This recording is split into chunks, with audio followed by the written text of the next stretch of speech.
You're tuned into Cinema Central. I'm your host, DJ Ace, and I wanted to mix things up a bit this week. I got a short episode for you because I'm working on a massive project that's going to be coming out in roughly 2 weeks, but I wanted to keep you entertained in the meantime because that is why I am here. So, what do I love almost as much as movies? You might ask. Well, you don't have to ask because I have the answer right here. It is music. And I love listening to music. I love all kinds of music. And it's just like my jam. It's like my second jam next to movies. Now, maybe my third jam. Yeah. Like after video games and movies. But that's besides the point. Anyway.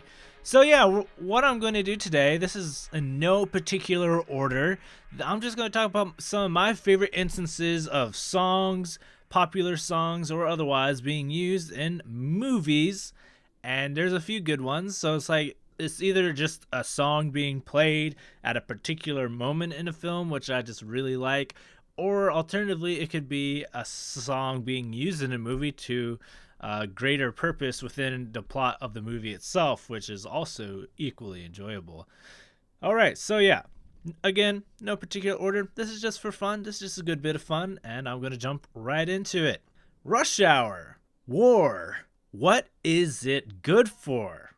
Right? Am I right? This is the same question that Knightsbridge was asking when they wrote this song, but better yet, this is the question that Chris Tucker and Jackie Chan were asking themselves when they were jamming out to this movie in the Rush Hour movies. And you just gotta love it when they are just jamming out to this song. And then there's a part at the end of, I want to say Rush Hour 1? Possibly when Jackie Chan starts singing it on the plane, and then Chris Tucker's character is like, no, stop it. And it's enjoyable. It's a fun movie overall. So moving on. Bad boys, what you gonna do? What you gonna do when they come for you? The song we only know the chorus to because that's all Will Smith and Martin Lawrence's characters ever sang in both Bad Boys films. It also is coincidentally the theme to the show Cops. So yes, I literally just sang that to you. That's okay. We're probably gonna keep doing it. And I am terrible at singing, so I apologize. The Rocky movies. You know, of course, I was going to put Sylvester Stallone doing his crazy training montage to Eye of the Tiger on this list because it's just an iconic moment in these movies. Like, I think we can all agree on that. Will Smith's movie raps. So remember in like the late 90s, Will Smith kept making raps for the movies he played in? Well, you know what? Some of them were good, some of them were weird, but all were pretty memorable. I'm looking at you, Men in Black. Oh yeah. And Footloose. The movie, obviously. The original Footloose, Kevin Bacon. What more could you want? But for real, the title song for this movie is just an instant classic performed by Kenny Loggins because at the end of the day, everyone's got to cut foot loose. And Top Gun. All right, it's Tom Cruise. Again, what more could you want? Of course, I am talking about the iconic tune of Danger Zone, also performed by Kenny Loggins. Fun fact, this song gets played like 3 times during this movie. And also, if they do not play Danger Zone in the Top Gun sequel, I am going to be extremely disappointed. Groundhog Day. So imagine that an alarm was going off every day, the same day, over and over again, playing this song, I Got You, Babe. And you know what? That's exactly what happened to Bill Murray in Groundhog Day. And you can't help but feel for the poor guy, you know, because, man, there's such a thing as too much of a good thing is a bad thing. All right, here we go. Mulan. So there's a particular song in the Disney classic Mulan that in my experience has been like the most quoted Disney song ever. And I'm of course talking about Make a Man Out of You. Like, I've been at parties where people are just like sing along with this song. It's nuts and I love it every time. So you know what? Maybe I'm wrong about It's like the most quotable Disney song ever. Maybe I'm just hanging around with the wrong social circles, or maybe I'm hanging out with the right social circles. Who knows? So yeah, those are a couple fun ones, but I mean, these are all fun. But I got some more in-depth looks at some more music right here for you. Back to the Future. All right, here we go. So in the first Back to the Future, Marty McFly has to save his future by making sure his parents hook up in 1955, but he also inadvertently has to save the dance by playing in the band. After his parents kiss, he busts out Johnny B. Good by Chuck Berry, which of course hadn't been invented yet. In fact, this whole transaction causes a paradox because Marty playing the song inspired the original artist, because his relative who was at the dance calls Chuck Berry, so if Marty never went back in time, then Chuck Berry would never have heard Marty play his song and been inspired to write it in the future, and now my head hurts. Moving on. And while on the topic of Back to the Future, we cannot, of course, forget The Power of Love and Back in Time by Huey Lewis and the News. Fun fact, in the first Back to the Future movie, the folks judging the bands at the high school audition was actually Huey Lewis and the News band members. And speaking of Huey Lewis and the News, there's a particular scene in a movie called American Psycho where one of their songs, Hip to Be Square, plays a pivotal role in the film. If you've seen this movie, then you know exactly which scene I am talking about. Alright, Baby Driver is still undisputedly my favorite movie of 2017, even though it got robbed of all 3 of the Oscars it should have won. This movie relies on the soundtrack so much because the movie basically is the soundtrack.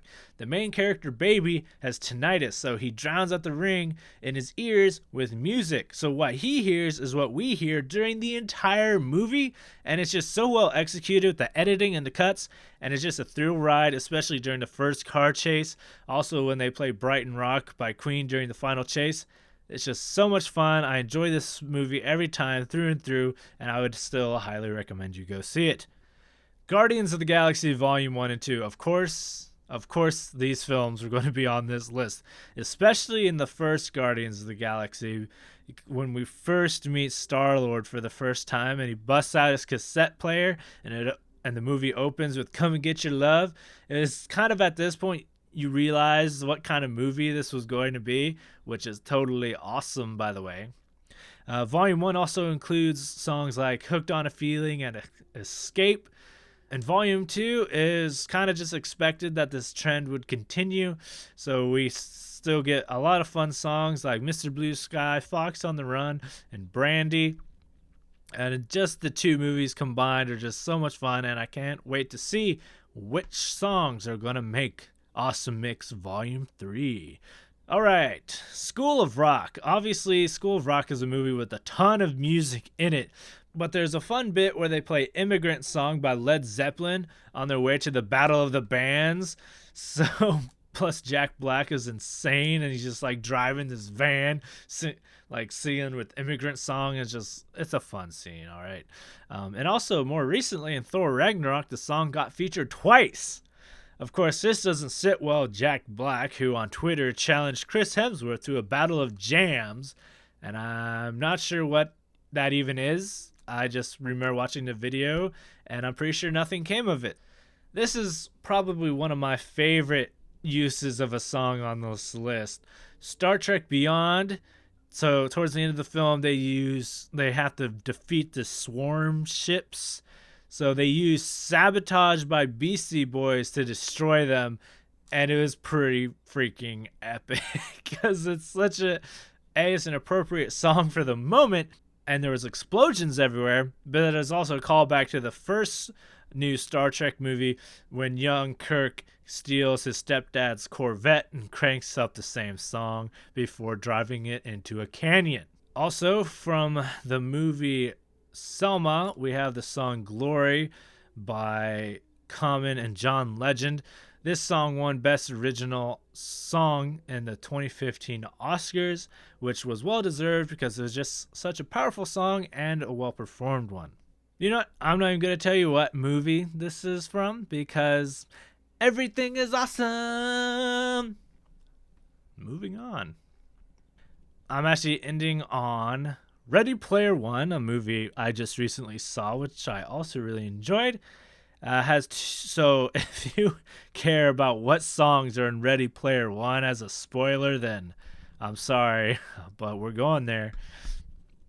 The movie opens up with Jump by Van Halen, which is just a really fun tune to begin with, and it kind of just sets the initial mood of the movie before things get really crazy, and it's just a lot of fun. And then the final battle sequence opens up with We're Not Gonna Take It by Twisted Sister, which is also just another classic rock song. The soundtrack to Ready Player One, honestly, was just pretty stellar through and through. That is just some of the many, many, many, many, many great uses of songs and films. And you know what? Obviously, I've only touched on a handful here. I probably missed a few. So if you want to tell me which ones I missed, feel free to comment and share and all that jazz. Also, make sure you are hitting that subscribe button on wherever you might be listening this to, and make sure you follow the Facebook page. Fastest way to get there is in the search bar, Facebook.com/DJ Ace CC, and you'll find it. Thanks for listening to Cinema Central. I'm DJ Ace. I'll be back next week, and then the week after that, I'm going to have a big podcast for you. So stay tuned for that, and have a good week. Booyah!